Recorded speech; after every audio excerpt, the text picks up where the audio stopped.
Good morning everyone. हम BCom part first year में business statistics ABST paper है हमारा, व्यावसायिक सांख्यिकी, उसमें पढ़ने जा रहे हैं। उसमें चैप्टर हमारा चल रहा है स्टैटिस्टिकल एवरेजेस। उसमें पढ़ने जा रहे हैं हम बहुलक के बारे में, मोड। हमारा समांतर, माध्य और मध्य का मतलब मीन और मीडियन कंप्लीट हो चुका है। अब हम पढ़ रहे हैं नेक्स्ट टॉपिक बहुलक मोड, जिसको हम Z से रिप्रेजेंट करते हैं। बहुलक क्या होता है देखिए, किसी श्रेणी का वह मूल्य जिसकी आवृत्ति फ्रीक्वेंसी सबसे अधिक होती है वह बहुलक कहलाता है। ठीक है, जो भी समंक श्रेणी है, जो उसमें जो भी नंबर बार बार आता है, सबसे ज़्यादा बार जो भी नंबर आएगा, जो इसकी रिपीटेशन सबसे ज़्यादा है, फ्रीक्वेंसी सबसे ज़्यादा है, वही समंक श्रेणी में वही मूल्य क्या कहलाता है, बहुलक कहलाता है। ठीक है, ये हमारे पास परिभाषा है क्रॉक्सटन और काउडेन के शब्दों में। बहुलक किसी आवृत्ति वितरण का वह मूल्य है जिसके चारों ओर मदों के केंद्रित होने की प्रवृत्ति बहुत अधिक होती है। यह मूल्य श्रेणी के मूल्यों का सर्वश्रेष्ठ प्रतिनिधि होता है। ठीक है, बहुत बार रिप्रेजेंट करता है उसी नंबर को। अब है बहुलक की गणना। आप बहुलक ऐसे भी बोल सकते हैं, जैसे आपके क्लास में 100 स्टूडेंट्स हैं। ठीक है, अब 100 स्टूडेंट्स हैं, उनके मार्क्स आ रहे हैं 50 में से, किसी के 50 में से 20, किसी के 50 में से 30, किसी के 25, किसी के 22, किसी के 38, जो भी आ रहा है। ठीक है, तो उन 100 स्टूडेंट्स में से 100 आपके 100 बच्चे हैं क्लास में, 50 में से 45 नंबर आपके आ रहे हैं 70 स्टूडेंट्स के। ठीक है, बाकी 30 स्टूडेंट्स के दूसरे नंबर आ रहे हैं, तो 70 स्टूडेंट के 45 मार्क्स आ रहे हैं। तो इसका मतलब क्या हुआ, बारंबार था, बार बार कौन सा नंबर रिपीट हो रहा है, कौन से मार्क्स रिपीट हो रहे हैं, 45। ठीक है, तो 45 ही आपका क्या हो गया, बहुलक, कि 45 जो है, 45 नंबर 50 में से वो सबसे ज़्यादा बार आ रहे हैं। ठीक है, दूसरे एग्जाम्पल ऐसे ले सकते हैं, आपकी क्लास में जैसे स्टूडेंट्स से 100, ठीक है, सबकी हाइट देखी गई, हाइट सबकी मेज़र की गई, उसमें ये था कि सबसे ज़्यादा हाइट जो बार बार, जो सबसे ज़्यादातर बच्चों की जो बार बार जो हाइट रिपीट हो रही है मेजरमेंट के टाइम पे, वो कितना आ रहा है, वो आ रहा है 5 फीट 2 इंच। ठीक है, तो इसका मतलब क्या हुआ, 5 फीट 2 इंच क्लास में सबसे ज़्यादा बच्चों की है हाइट, तो वो ही क्या होगा, आपका बहुलक हो गया, वही मूल्य। ठीक है, अब है हमारी बहुलक की गणना। बहुलक की गणना करने के लिए हमने क्या किया, जो भी श्रेणी थी उसको 3 भागों में बांटा, जैसा कि हम समांतर, माध्य और मध्यका के टाइम पर करते आ रहे थे, उसके कैलकुलेशन के टाइम किया था हमने।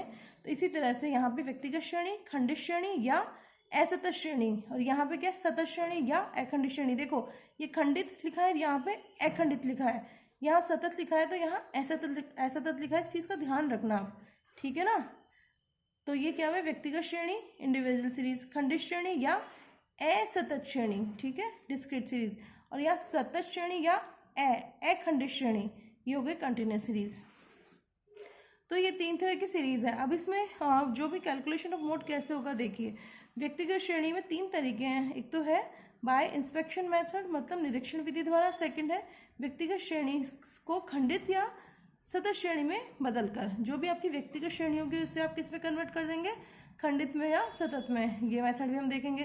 थर्ड है माध्यों के औसत अंतर संबंध द्वारा, ये मेथड भी हम देखेंगे। तो व्यक्तिगत श्रेणी के हमारे पास 3 तरीके हो गए।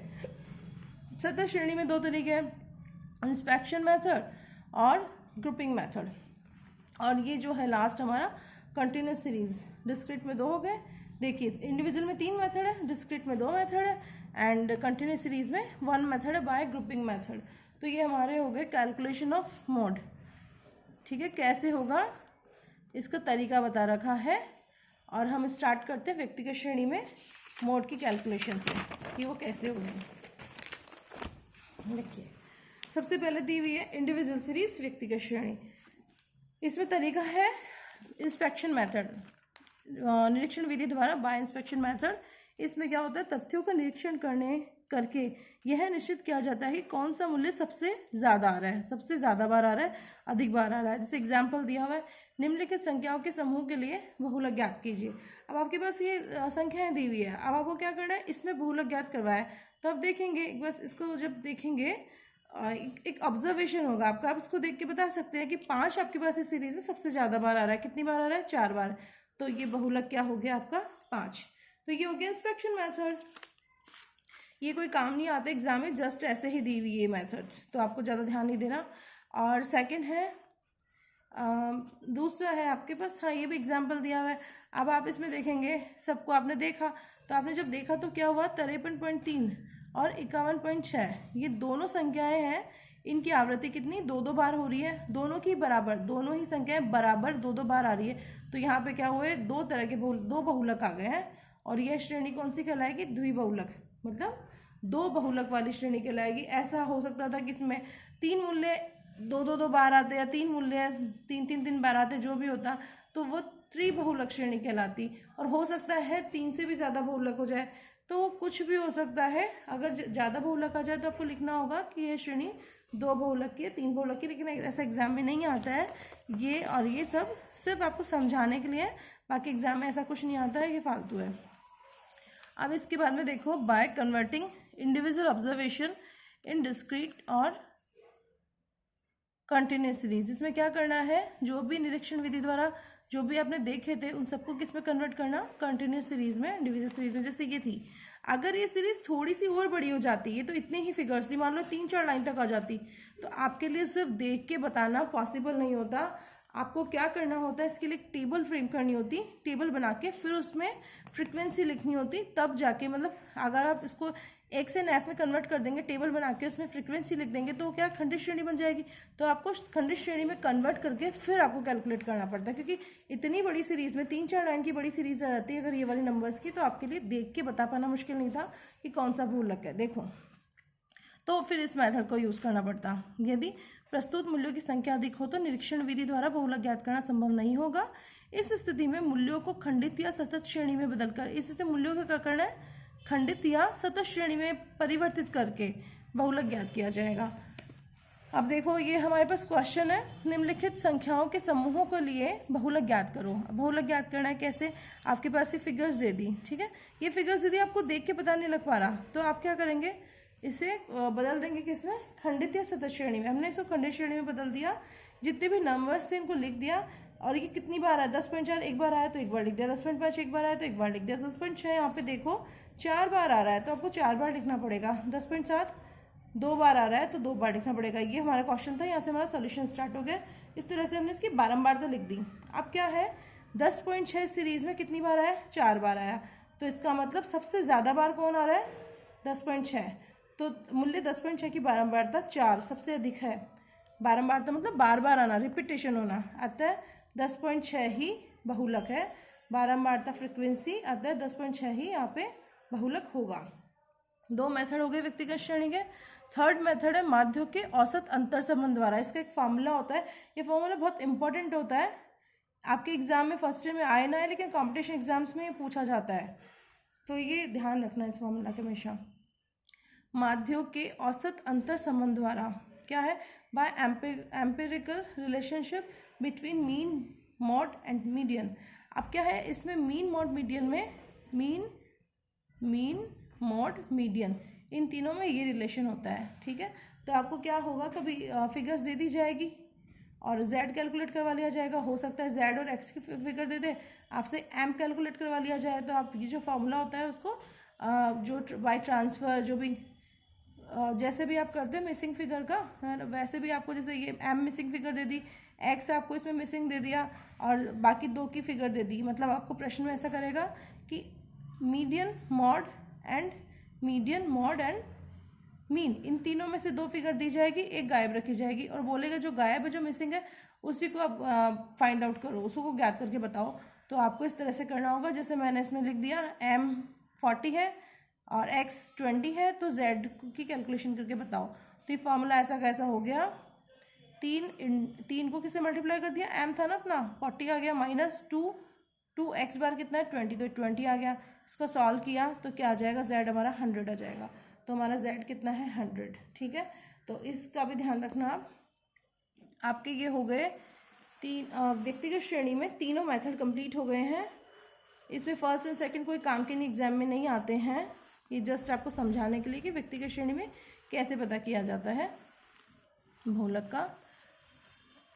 ये हो गया आपका, इसको वीडियो पॉज करके पढ़ लेना, देख लेना, बाकी इससे व्हाट्सएप ग्रुप में शेयर कर दिया जाएगा नोट्स को।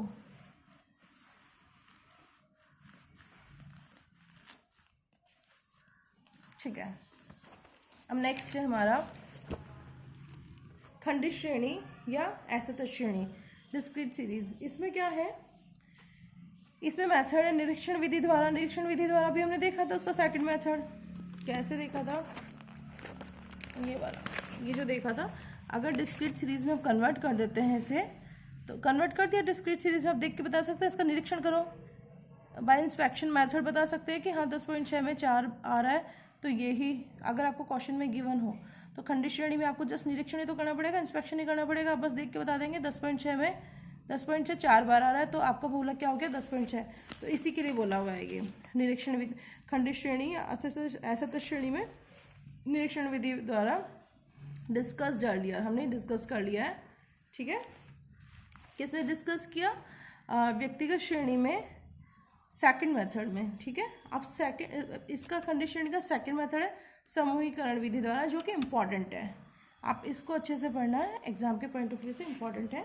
समूहीकरण विधि द्वारा बाय ग्रुपिंग मेथड, इसमें क्या किया जाता है कि निरीक्षण विधि द्वारा जब भी काम करते हैं, जैसे हमने पढ़ा ना, निरीक्षण विधि द्वारा ये जब भी काम करेगा जब आपकी श्रेणी नियमित हो। नियमित का मतलब क्या होता है, स्टार्टिंग के फिगर्स है, जैसे स्टार्टिंग में बारंबारता है वो कम हो, फिर बीच में बारंबारता बढ़ जाए, फिर लास्ट में जाके फिर से कम हो जाए, तो इसको नियमित श्रेणी कहते हैं। ठीक है, लेकिन अगर मान लो ये हो कि यहाँ 4 हो, यहाँ 2 हो, फिर यहाँ पे 1 हो, फिर यहाँ 5 होता है, ऐसे उबड़ खाबड़ चल रहा हो सब कुछ, तो उसको क्या बोलते हैं, अनियमित श्रेणी बोलते हैं। ठीक है, तो अब क्या था, नियमित श्रेणी में तो आप निरीक्षण विधि द्वारा कर सकते थे कैलकुलेट, लेकिन अनियमित श्रेणी हो, जब ये दे रखा हो कि आपको देख के पता नहीं चल रहा हो, निरीक्षण द्वारा पता नहीं लगा पा रहे हो कि बहुलक कौन सा है, तो फिर क्या होगा, समूहीकरण विधि का उपयोग किया जाएगा। अनियमित समग्र श्रेणी में निम्न चरणों में बहुलक ज्ञात किया जाएगा। समूहीकरण किसका किया जाएगा, सिर्फ आवृत्तियों का। आप एक बार पढ़ लो सारा, ये जो भी मैं बता रही हूँ, फिर हम क्वेश्चन करेंगे तब आपको समझ में आएगा कि क्या बताया गया था। समूहीकरण आवृत्तियों का ही किया जाएगा। जो ग्रुपिंग है वो सिर्फ किसकी की जाती है, फ्रीक्वेंसीज की, एक्स वैल्यूज की ग्रुपिंग नहीं होती है।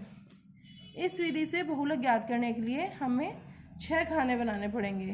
फर्स्ट ऑफ ऑल हम 6 कॉलम बनाएंगे, जिसका उल्लेख इस तरह से दिया हुआ है। अब यह है प्रथम खाना, द्वितीय खाना, तृतीय खाना, चतुर्थ खाना, पंचम, छठा। इसके बाद में एक तालिका बनेगी उसी के अटैच करते हुए, एनालिसिस टेबल, एंड फिर लास्ट में हो जाएगा हमारा बहुलक कैलकुलेट हो जाएगा। तो ये 6 खाने हैं, आपको बाद में समझ में आएंगे। पहले हम इसका क्वेश्चन कर लेते हैं, इसके बाद में इस खाने के बारे में पढ़ेंगे हम। अब देखिए हमारा क्वेश्चन है ये, इलस्ट्रेशन ये है हमारा, determine mode from the following data. हमें क्या करना है, मोड कैलकुलेट करना है फॉलोइंग डेटा से। अब देखो क्या दिया हुआ है इसमें, साइज ऑफ आइटम दी हुई है 1 2 3 4 5 6 7 8 9 10 11।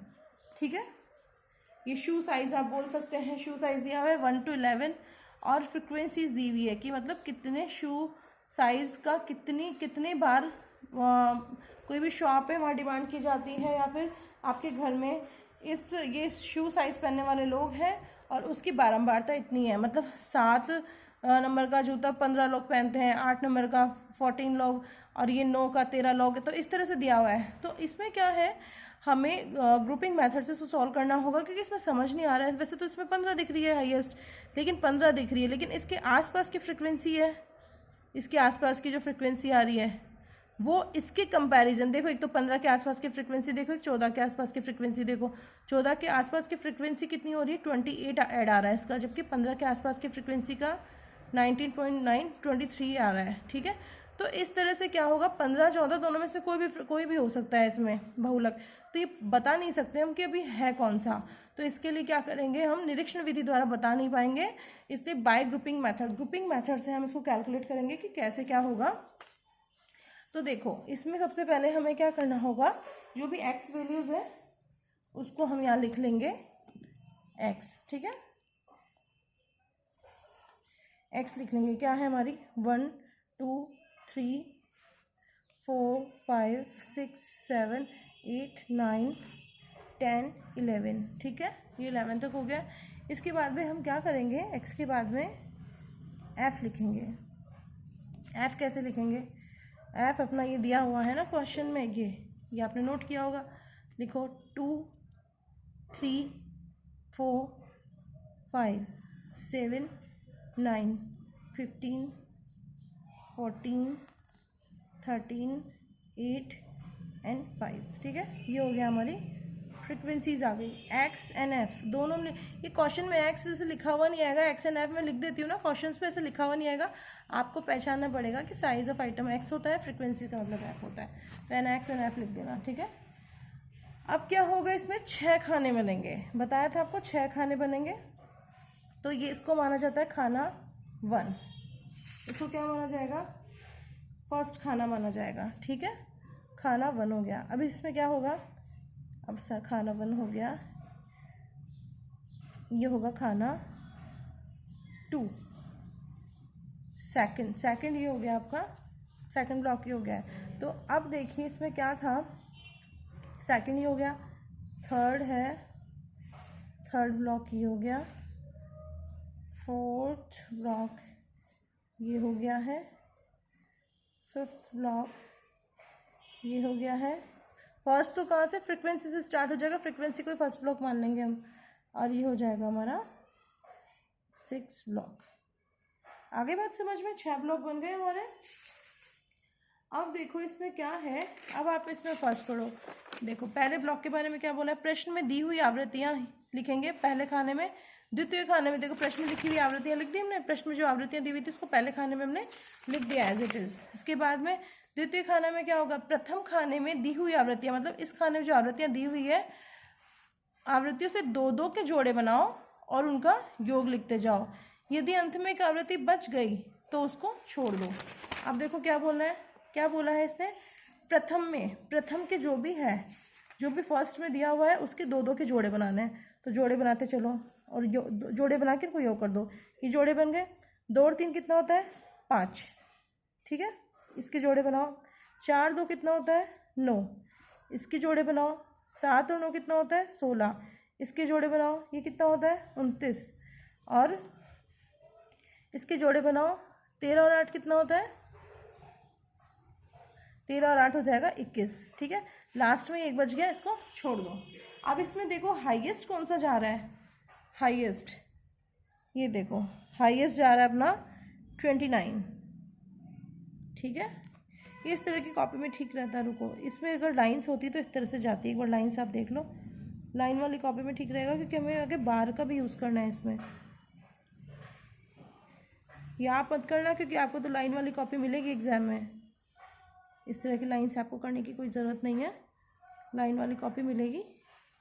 मेरा पेपर पूरा ब्लैंक था इसलिए मुझे ऐसे करना पड़ रहा है। ठीक है, ये हो गया अपना इस तरह से। अब ये देखो, इसके बाद में क्या करना है, ये हमारा सेकंड खाना पूरा हो गया। थर्ड खाने के बारे में पढ़ते हैं क्या है। तृतीय खाना, प्रथम खाने में दी हुई आवृत्तियों में से प्रथम आवृत्ति को छोड़कर अब क्या करना है, फर्स्ट खाने में जाना है। फर्स्ट खाने में जाके उसकी फर्स्ट जो फ्रिक्वेंसी थी उसको छोड़ दो। फिर क्या करना है, फिर उसको छोड़े बाद में बाकियों की 2-2 आवृत्तियों का योग बनाओ, 2-2 का समूह बनाओ, पेयर्स बनाओ और फिर उसको योग कर दो। देखो अब इसमें क्या हुआ, 2 को तो आप छोड़ दो। ठीक है, थर्ड खाने में क्या करना है, फर्स्ट की फर्स्ट आवृत्ति को छोड़ना है और इसका जोड़ करते हुए चलना है। जैसे कैसे, 3 और 4 कितना हुआ, 7। 5 और 7 कितना हुआ, कि 5 और 7 कितना हुआ, 7 5 12। इसके बाद में 9 और 15 कितना हुआ, 24। ठीक है, इसके बाद में ये 14 और 13 कितना हुआ, ये हो गया 27। ठीक है, इसके बाद में 8 और ये 5 13, ये हो गया। इसमें हाईएस्ट कौन सा आ रहा है, 27, ये सर्कल कर दो। थर्ड खाना अपना पूरा हो गया। फोर्थ खाने के बारे में चलो क्या बोल रहा है, चतुर्थ खाना। फोर्थ में क्या बोल रहा है, इस खाने में प्रथम खाने में दी हुई आवृत्ति में से प्रथम 3 आवृत्तियों, 3 फ्रिक्वेंसी को जोड़ना है और फिर क्रमशः 3-3 आवृत्तियों का योग लिखा जाना है। 3 का क्या करना है, जोड़ा बनाना है, जोड़ा बनाना है, जोड़ा बनाना है, यहाँ पे लिखना जोड़ा बनाना है। ठीक है, इनका 3 का पेयर बनाना है, 3 का जोड़ा बनाना है, फिर क्रमशः 3-3 आवृत्तियों का योग निकालना है, 3 का समूह करना है। ठीक है ना, 3 का का समूह बनाना है, समूह है, ठीक है, 3 आवृत्तियों का समूह बनाना है। अब देखो कैसे करना है। ये है, ये फर्स्ट है, 2 3 4, इन तीनों का जब समूह बनेगा तो 1 2 3 तीनों कॉलम कवर कर लिए, 1 2 3, 2 3 4 का टोटल कितना आएगा, 4 3 7 2 9। इसके बाद में 1 2 3 तो कंप्लीट हो गए, अब ये 4 से चलेंगे, 4 5 एंड 6, ये 3 कॉलम है अपने, 4 5 6, ये 5 7 9, कितना हुआ इनका जोड़, 9 और 7 16, ठीक है, 9 और 7 16, 16 और 5 21, तो इन तीनों का टोटल हो गया अपना 21, इन तीनों का हो गया। 6 तक कंप्लीट है, 3 3 6 कंप्लीट हो गया। अब 7 8 9, 7 8 9, इन तीनों को करो, 7 8 9 देखो, 15 14 और 13, 13 26 43 40 41 42, इसका आ जाएगा 42। अब लास्ट में कितना बच रहा है, 10 और 11 ये बच रहा है। आप चाहो तो कर दो इसको ऐड, चाहो तो छोड़ दो, क्योंकि 3 तो पूरा हो नहीं पा रहा है पेयर, तो आप चाहो तो छोड़ भी सकते हो, चाहो तो आप इसको लास्ट में 0 मान के कर भी सकते हो, तो आप इसको 13 कर दोगे, ठीक है। अब नेक्स्ट देखो आप, 4th कॉलम भी पूरा हो गया है आपका, चौथा खाना 4th कॉलम पूरा हो गया। 5th कॉलम पे जाते हैं हम। इस खाने में अब क्या है, इस खाने में दी गई आवृत्तियों में से पहली आवृत्ति को छोड़कर शेष आवृत्तियों, इस खाने में नहीं, प्रथम खाने में, ठीक है ना, प्रथम खाने में दी गई, क्या बोला इसने, प्रथम खाने में दी गई आवृत्तियों में से पहली आवृत्ति को छोड़ देना, बाकी शेष आवृत्तियों के 3 3 का समूह बनाकर योग लिखते जाना।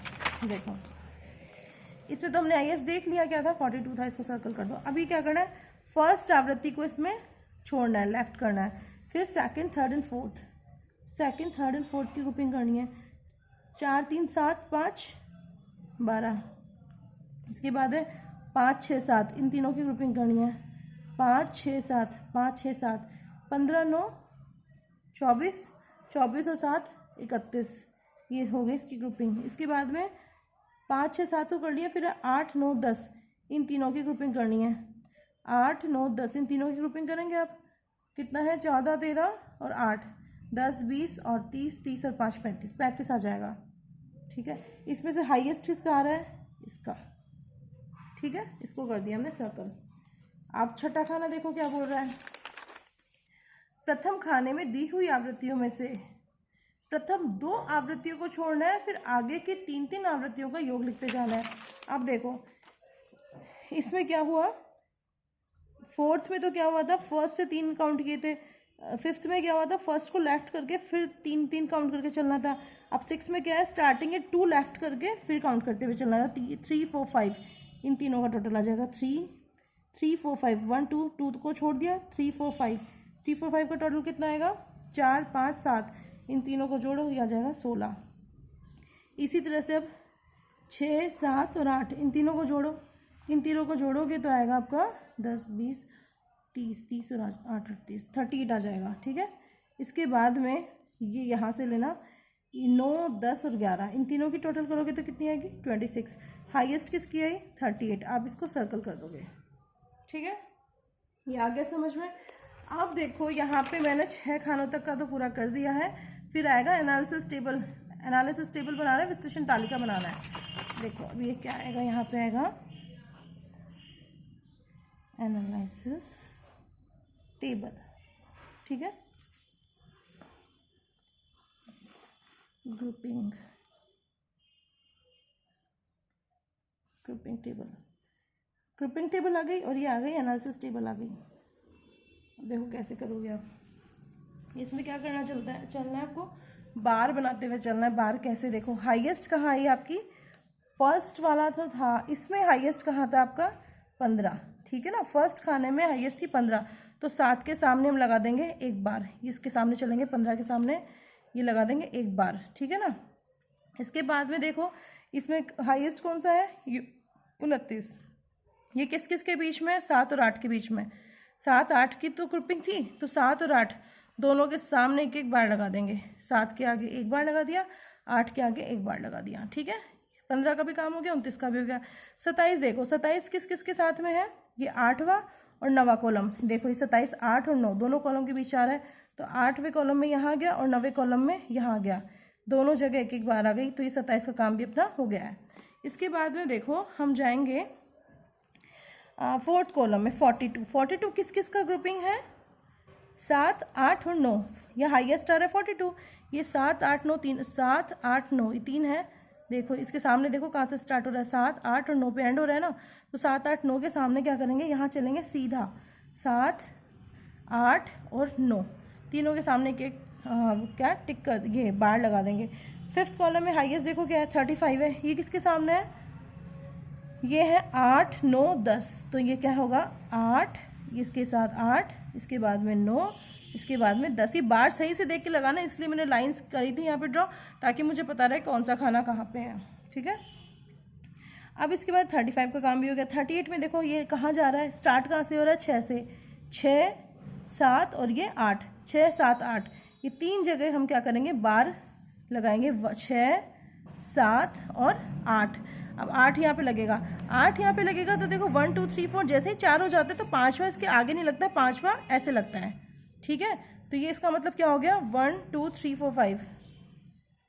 ठीक है, सॉरी ऐसा नहीं, इसको यूँ लगाना है। जैसे देखो ये 1, 2, 3, 4 तो हो ही गया, तो 4, 5वां यूँ लगाना है। मैंने यूँ गलत तिरछा लगा दिया था, आपको इस तरह से तिरछा करना है। आगे समझ में, यहाँ से ऊपर से आते हुए नीचे, ये हो गया अपना 5। अब इसको काउंट करो 1, 4, 5, 3, 1। ठीक है, अब ये क्या हुआ 5 आया। इसमें हाईएस्ट क्या आ रहा है 5, हाईएस्ट 5 आ रहा है ना। तो 5 किसके सामने है, देखो चलो यहाँ पे 5 के सामने क्या है 8। तो यहाँ पे क्या 8 क्या होगा बहुलक। यहाँ हम लिख सकते हैं साइज ऑफ आइटम 8 की बारंबारता 5 है, जो कि सबसे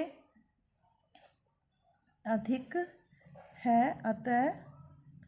अतः बहुलक मूल्य, अतः बहुलक Z 8 होगा। ठीक है, Z बराबर 8। ये हो गया अपना आंसर। आगे समझ में, बहुलक के 5 सबसे ज़्यादा इधर आ रहा है, तो ये हो गया Z बराबर 8। और ये 1, 2, 3, 4 4 लाइन ड्रॉ करी, 5 इसके आगे नहीं खींचनी, बस यूँ करके टेढ़ा ले जाना है इसको। तो इसका मतलब 5वां डंडा यहाँ खींच गया है। ठीक है, ये अपना हो गया है पूरा, ये एग्जाम्पल था और इसका ये सोल्यूशन पूरा हो गया है। अगर इसमें कोई भी प्रॉब्लम हो तो आप यूट्यूब कमेंट सेक्शन में पूछ सकते हैं। ठीक है, ये वीडियो पोस्ट करके आप लिख लेना इस क्वेश्चन को, क्वेश्चन एंड सॉल्यूशन दोनों को लिख लेना। और ये आपके लिए है, ये इलस्ट्रेशन ये आपके लिए होमवर्क। इसको क्या करना है, ग्रुपिंग मेथड से, जैसा अभी मैंने करवाया है क्वेश्चन आपको, उसी तरह से आपको इसको सॉल्व करना है। ये आपके लिए होमवर्क है, नहीं समझ में आया तो आप पूछ सकते हैं। ठीक है, इसका आंसर बता देती हूँ क्या होगा। इसका आंसर आएगा, इसका आंसर आएगा 4। इसका आंसर 4 आएगा। ठीक है, तो आपको ये सॉल्व करना है। अगर आंसर 4 आ जाता है तो ठीक है, नहीं आता है तो फिर आप मुझे बताना, ये आपको सॉल्व करवाया जाएगा यूट्यूब चैनल पर ही। अब देखो खंडित श्रेणी अपना पूरा हो गया है, खंडित श्रेणी के तीनों मेथड पूरे हो गए हैं। अब हम पढ़ेंगे एकखंडित या सतत श्रेणी के बारे में, कंटिन्यूस सीरीज। उसमें हम मॉड जो हमारा बहुलक है वो कैसे ज्ञात करेंगे, देखिए इसमें होता है समूहीकरण रीति द्वारा।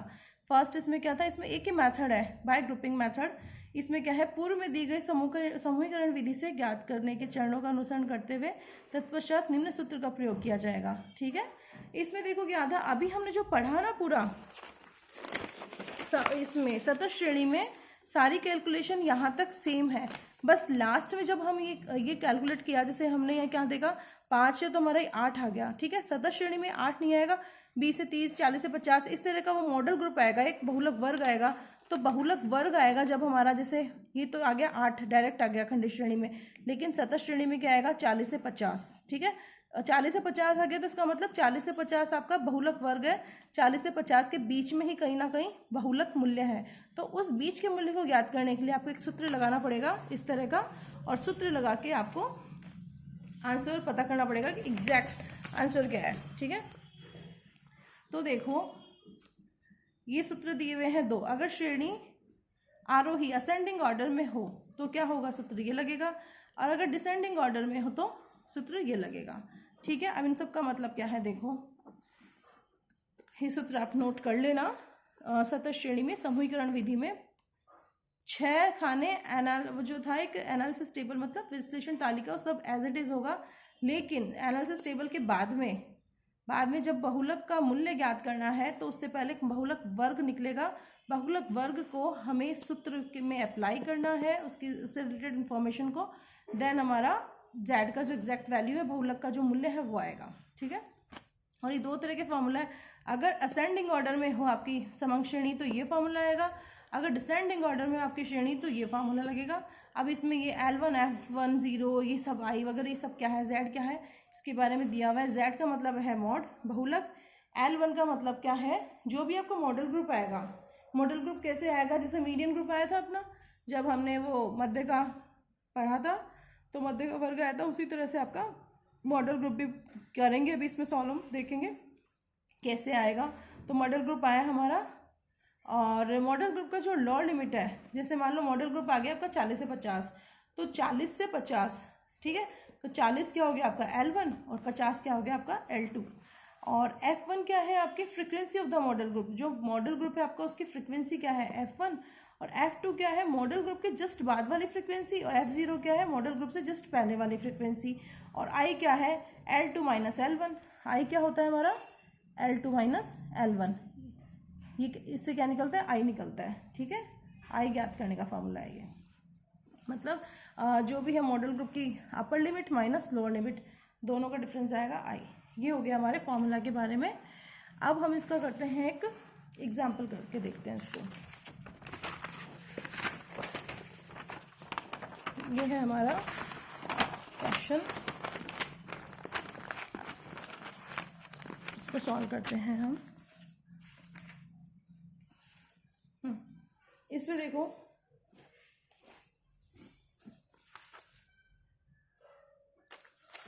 सबसे पहले क्या करना है, हमें वही 6 खाने बनाना है। पहले x लिख के 0 से 5, 5 से 10, 10 से 15, 15 से 20, 20 से 25, 25 से 30,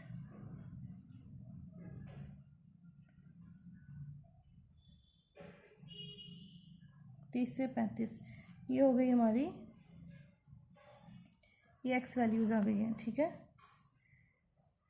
अब क्या होगा, यहाँ पे आएगा खाने आएंगे, यहाँ पे f है, ये फर्स्ट हो गया, फर्स्ट खाना हो जाएगा ये अपना, सेकंड खाना हो जाएगा यहीं पे, थर्ड खाना हो जाएगा यहीं पे, फोर्थ खाना हो जाएगा यहीं पे, ये फिफ्थ कॉलम है अपना यहीं पे, और ये सिक्स्थ कॉलम आ जाएगा अपना यहीं पे।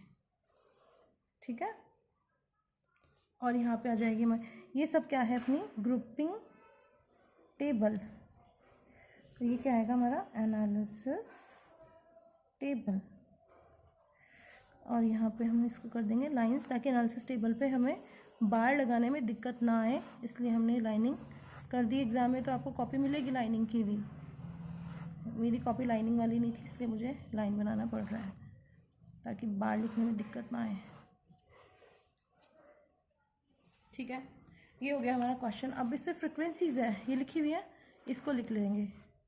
3 है, इसमें 10 है, इसमें 22 है, इसमें 14 है, इसमें 4 है, इसमें 2 है, इसमें 1 है। अब देखो इसमें हाईएस्ट फ्रिक्वेंसी क्या है 22, इसको कर लेंगे हम सर्कल। ठीक है, इसके बाद में देखो आप डायरेक्ट भी कर सकते हैं।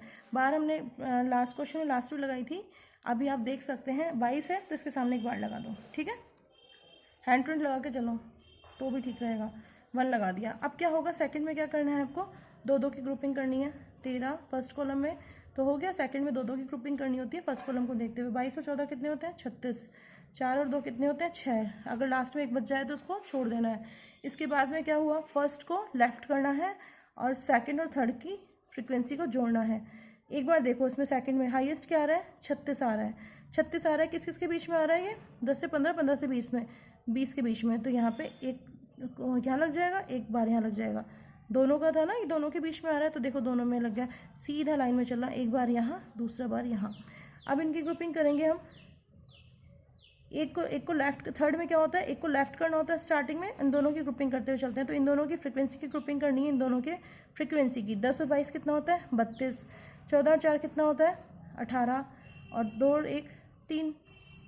इसमें हाईएस्ट क्या है, 32। 32 कहाँ आ रहा है, 5 से 10 के बीच में आ रहा है और 10 से 15 के बीच आ रहा है। ठीक है, अब फोर्थ देखेंगे। फोर्थ में क्या करना होता है, हमको 3-3 की ग्रुपिंग करनी होती है, स्टार्टिंग से 3-3 की ग्रुपिंग। ठीक है, तो हम करेंगे 1 2 3, ये तीनों कॉलम की ग्रुपिंग कर लेंगे। 1 2 3, 3 कॉलम की हो गई, 3 10 और 22, इन तीनों को जोड़ो कितना आएगा, 35 35। ठीक है, फिर 3 की ग्रुपिंग करेंगे, 14 4 और 2, ये कितना आएगा, 20। इन दोनों में से हाईएस्ट कौन सा है, 35। तो 35 किस में है, 1 2 3, तीनों में बार लग जाएगा, 1 2 और 3, 3 बार लग गई। इसके बाद में है अब इसमें भी क्या करना है, 3-3 की। देखो फर्स्ट में तो फ्रीक्वेंसी रहती है, 2 में हमको 2-2 की ग्रुपिंग करनी होती है, सेकंड थर्ड में, और फोर्थ फिफ्थ सिक्स इसमें 3-3 की ग्रुपिंग करनी होती है। इसमें क्या होता है, 3 की ग्रुपिंग करेंगे स्टार्टिंग से करेंगे, फिफ्थ में क्या करेंगे, 1 को लेफ्ट करके ग्रुपिंग करेंगे, 6 में क्या करेंगे, स्टार्टिंग के 2 को लेफ्ट करके ग्रुपिंग करेंगे, 3-3 की। तो इसमें फिफ्थ में देखो, फर्स्ट को इसको लेफ्ट किया एंड यहाँ से ग्रुपिंग करनी स्टार्ट की। ठीक है, 10 22 और 14, 10 22 14, इन तीनों को जोड़ोगे तो क्या आएगा, 46। और इसी तरह से आप इनको ग्रुपिंग करोगे, ये नेक्स्ट को 4 2 और 1, इनकी ग्रुपिंग करोगे तो कितना आएगा, 7। हाईएस्ट कितनी आ रही है, 46। 46 किस किस के बीच में पड़ रहा था, 1 और 1 की। ये अब देखो ये 5वीं लाइन आ गई ना, 1 2 3 4 पहले से था, 5वीं लाइन आएगी तो आप क्या करेंगे, इसको इस तरह से 5वीं बार आ गई और 1 आ जाएगा बार यहाँ। ठीक है, अब इसमें क्या था, 2 को लेफ्ट करेंगे, 2 को लेफ्ट करके फिर ग्रुपिंग करेंगे। तो 1 2 2 को लेफ्ट किया, इसको ग्रुप करो, 22 14 और 4 कितना आ गया, 40। लास्ट में 3 की ग्रुपिंग के लायक बचा ही नहीं। ठीक है, वो भी आ रहा था 3, ऐसे कुछ आ रहा है, और लास्ट में अगर 0 ही मानते तो अपना यही बचेगा। इसमें क्या होगा, 1 तो आ जाएगी यहाँ, देखो 5 कंप्लीट हो गई, छठी फिर से यहाँ से स्टार्ट कर देंगे। 5 को ये क्रॉस करने के बाद छठा नॉर्मल आप स्टार्ट कर दोगे, 1 और यहाँ 2 और ये 3। अब देखो आप यहाँ पे कि अगर टेबल में देखोगे तो ये 1 आ रहा है, ये 3 आ रहा है, 6 आ रहा है, 3 डंडे आ रहे हैं, इसमें 1 आ रहा है। हाईएस्ट किसका आ रहा है आपका, 6, और 6 का ये क्या आ रहा है, 10 15। तो यहाँ आप लिखना 10 से 15 वर्गांतर की बारंबारता 6 है, जो कि सबसे अधिक है। अतः बहुलक वर्ग मतलब मॉडल ग्रुप। अतः मॉडल ग्रुप क्या होगा, 10 से 15 होगा। ठीक है, अब आपने क्या किया, मॉडल ग्रुप पता कर लिया। जैसे ही आपका बहुलक वर्ग आ जाए उसके बाद में क्या करना है, इन दोनों में से जो भी आपकी श्रेणी को सूट कर रहा है फॉर्मूला उसका लगाओ। श्रेणी क्या थी, 0 से 5, 5 से 10, 10 से 15 बढ़ते हुए क्रम में थी, तो मतलब असेंडिंग ऑर्डर में थी, आरोही क्रम में थी, तो हमारा फॉर्मूला लगेगा ये वाला। अगर घटते हुए क्रम में होती तो ये फॉर्मूला लगता, लेकिन हमारा बढ़ते हुए क्रम की श्रेणी है, बढ़ रहा है कंटिन्यूसली, 0 से, ठीक है, 0 से बढ़ते हुए 35 तक चला गया। ठीक है ना, तो बढ़ता हुआ क्रम है, इसलिए हमारा फॉर्मूला लगेगा ये वाला। हम फॉर्मूला ये लगाएंगे, z बराबर L1 plus F1 minus F0, L1 plus F1 minus F0 divided by 2F1 minus F0 minus F2। ठीक है, 2F1 minus F0 minus F2 into आई। ठीक है, ये आपका फॉर्मूला हो गया है। अब आप इसको सॉल्व करेंगे। L1 का मतलब क्या है, मॉडल ग्रुप की लोअर लिमिट, ये कितनी आ रही है, 10। F1 का मतलब क्या होता है, F1 है जो भी आपका मॉडल ग्रुप है। ठीक है, देखो F1 का मतलब क्या था, बहुलक वर्ग की आवृत्ति, जो भी मॉडल ग्रुप है उसकी फ्रिक्वेंसी। मॉडल ग्रुप क्या है आपका, ये 10 से 15 है मॉडल ग्रुप, ये रहा 10 से 15, इसकी फ्रिक्वेंसी कितनी आ रही है, 22। तो ये क्या हो गया आपका F1। इससे जस्ट पहले की फ्रिक्वेंसी F0 और इसके बाद की फ्रिक्वेंसी F2। ठीक है, 0 1 2 कर दिया इस तरह से। तो ये करेंगे हम F, इसमें कोई प्रॉब्लम हो तो देखो वापस बताती हूँ। 10 से 15 अपना बहुलक वर्ग है, मॉडल ग्रुप है। जो भी हमारा मॉडल ग्रुप है उसकी फ्रिक्वेंसी, बहुलक वर्ग की आवृत्ति मतलब फ्रिक्वेंसी ऑफ मॉडल ग्रुप, वो क्या कहलाती है, F1। ये अपनी F1 कहलाती है। इस ये 10 से 15 हमारा मॉडल ग्रुप था, ये F1 कहलाएगी, इससे जस्ट पहले वाली F0 कहलाएगी, इसके बाद वाली F2 कहलाएगी। ठीक है, अब F1 क्या हो गई हमारी इसके अकॉर्डिंग 22, F0 क्या हो रही है इसके अकॉर्डिंग 10, 2 इंटू F1 22, ये F1 थी और ये F0 आ ही रही है, ये 10 एज इट इज आ गई। F2 कितनी आ रही है अपनी 14, ये आ गई 14। ठीक है, L1 L और ये I क्या होता है, I होता है इन दोनों का डिफरेंस, L2 माइनस L1 होता है I, तो इन दोनों का डिफरेंस कितना आ रहा है 5। अब आप इस क्वेश्चन को सॉल्व कर सकते हैं, 10 प्लस ये हो जाएगा आपका 12, ये हो जाएगा 22 माइनस 10 माइनस 14 इंटू 5, ये आप करेंगे 10 प्लस 12, ये इसमें से ये है 14 प्लस ये 10 24, तो माइनस के 2 आ जाएंगे यहाँ पे, 14 प्लस 10 24, 22 में से माइनस के कहे तो 24, ये हो जाएगा आपका 5 और ये 5 हो गया और कितना हो जाएगा 2F2। एक मिनट, ये 12 हो गए, 5 हो गया और यहाँ पे था 2F, F0 कितना था 10 आ रहा था, F2 कितना आ रहा था 14 आ रहा था, अब 14 आ गया। हाँ, तो 22 से कम 22, 22 दूना 44, मैंने इसको 2 से गुना करना भूल गई, तो 22 दूना 44 से 44 आएगा यहाँ पे। अब 44 में से गए 10, 14 और 10 कितना होता है 24, दोनों माइनस के हैं, 44 में से माइनस के 24 गए तो कितना बचता है 20, 24 से 34, 34 से 44 20 आ गया। ठीक है, 5 चौका 20, 4 × 12, तो बच्चा कितना 10 प्लस 3। पहले इसको सॉल्व करेंगे, ठीक है ना, इसको काटा पीटी मत करना, इसको तो साइड में रखना, इनको सॉल्व करेंगे और जो भी फिगर आएगी इसमें ऐड लेस कर देंगे, ये अपना आ गया 13। ठीक है, तो अपना मॉडल ग्रुप क्या आया था 10 से 15, तो 10 से 15 के बीच में ही कहीं हमारा बहुलक था, तो हमने ये क्या किया सूत्र लगाया और बहुलक निकाल लिया 13। तो 10 से 15 के बीच में क्या पड़ रहा है 13, वो क्या हो गया हमारा Z क्या हो गया 13, बहुलक क्या हो गया 13।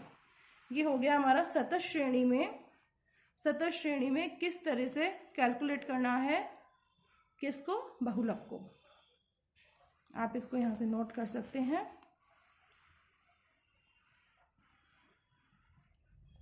ठीक है,